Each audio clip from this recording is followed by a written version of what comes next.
is something we need. It's a leap of faith. Oh, if you have the will and the moment to spare, it's a beautiful world out there. It's a beautiful world out there.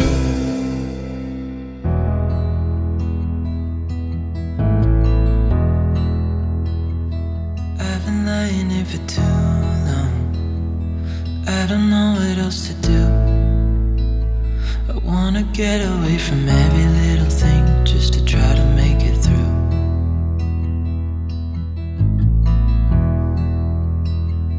I've been thinking about my options, every detail in my head, but it doesn't really matter, nothing matters, so I cry instead.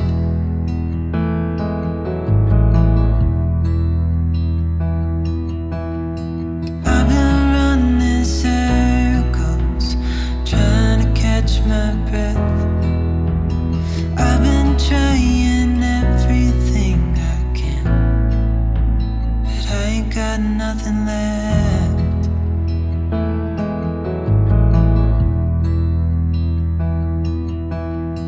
I've been running circles, trying to catch my breath. I've been trying everything I can, but I ain't got nothing left.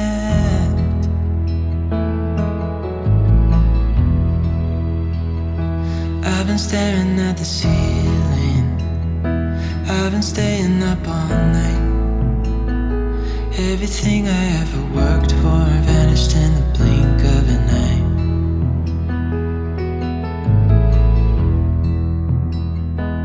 I've been asking every question, 'cause I haven't got a clue.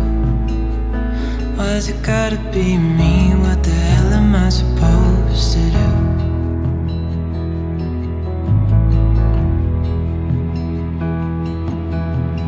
I've been running circles, trying to catch my breath. I've been trying everything I can, but I ain't got nothing left.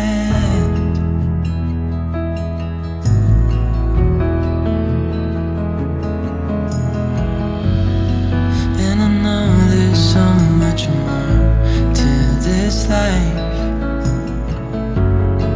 but it's hard to see it clearly. Yeah, I tried my best, but nothing turns out right. God, I need you now so dearly, 'cause I've been running circles, trying to catch my breath. I've been trying everything I can, but I ain't got nothing left.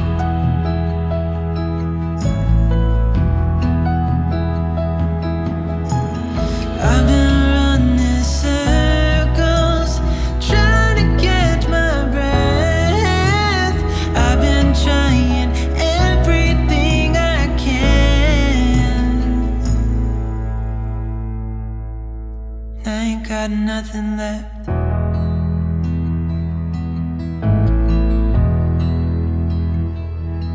Nothing left.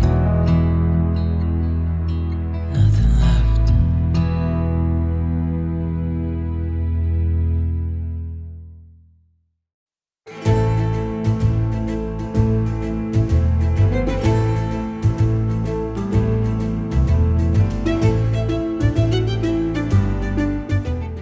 Abercorn Parish Church is a remarkable place, but even though a small part of it can be dated back to the 1100s, what you can see today is only part of the story.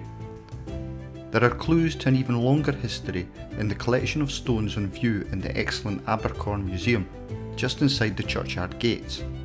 These include Viking hogback burial stones, a cross stone, and a carved cross shaft dating back to the 600s.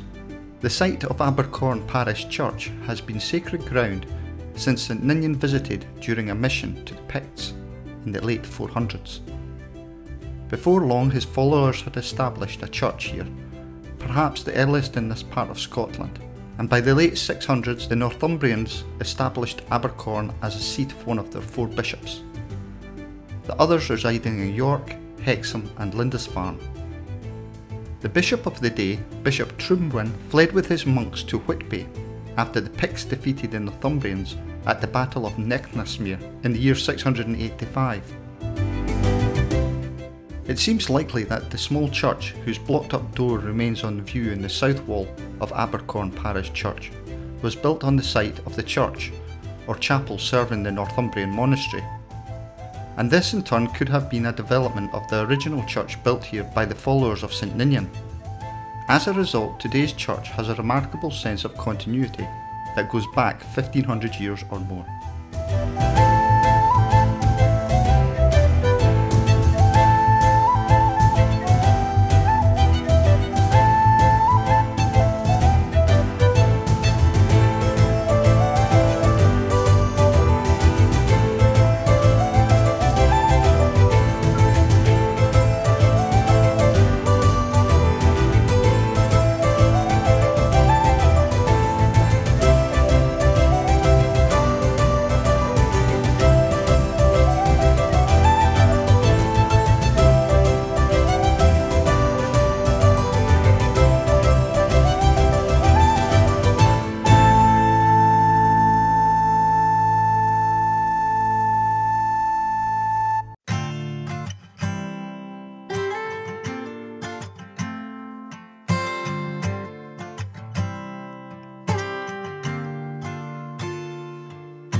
You say that something's got to give.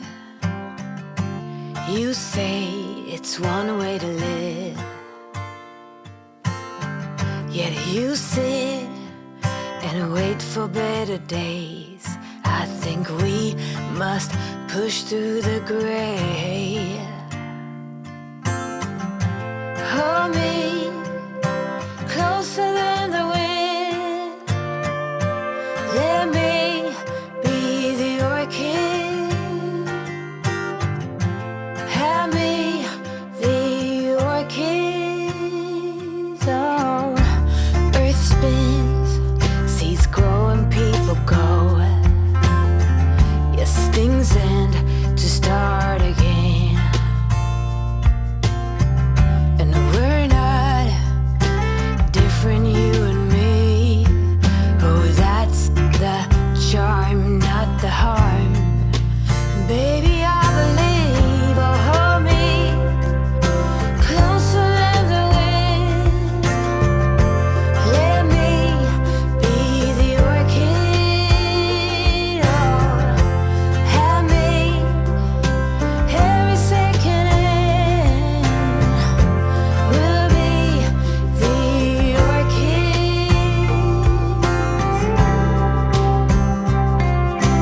Life is life, not everything can be right at once. No, no matter the height, we'll get there, I'm sure. Oh, just hold me closer than the wind. Let me be the orchid. Have me every second hand. We'll be the orchids.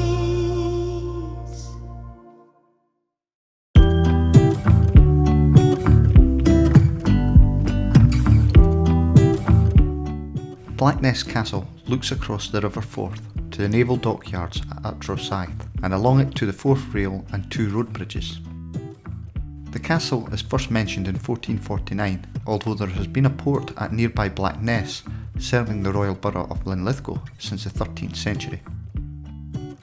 Today's visitors approach through the little village of Blackness and along a narrow road leading to a small car park within the grounds set out to the south of the castle itself. Blackness Castle forms one side of a grassy area surrounded by buildings. Most of these date from fairly recent times, The South Range, housing the historic Environment Scotland shop, was built as barracks in the 1870s, while the more ornate West Block served as the officers' quarters from the same era. The castle came into royal hands in 1453, when the surrounding lands were annexed by King James II. It spent much of the next century serving as a royal prison, housing the most prestigious of the king's various enemies. Much of what you see today dates back to a major reconstruction between 1537 and 1543 under King James V. This transformed Blackness Castle into one of the strongest artillery fortifications of its age. The most formidable aspect of Blackness Castle's 16th century defences are to be found in the South Tower, where the south-facing walls were strengthened to produce a wall 5.5 metres thick. These are pierced in several places at ground level to allow artillery to fire to the south and south-east. These defences served the castle well under Oliver Cromwell's Scottish campaign in 1650. By now, artillery was more powerful and had much longer range, and Cromwell had the advantage of attacking from both land and sea. The castle eventually surrendered, though not before being badly damaged. It was repaired and further altered in 1660.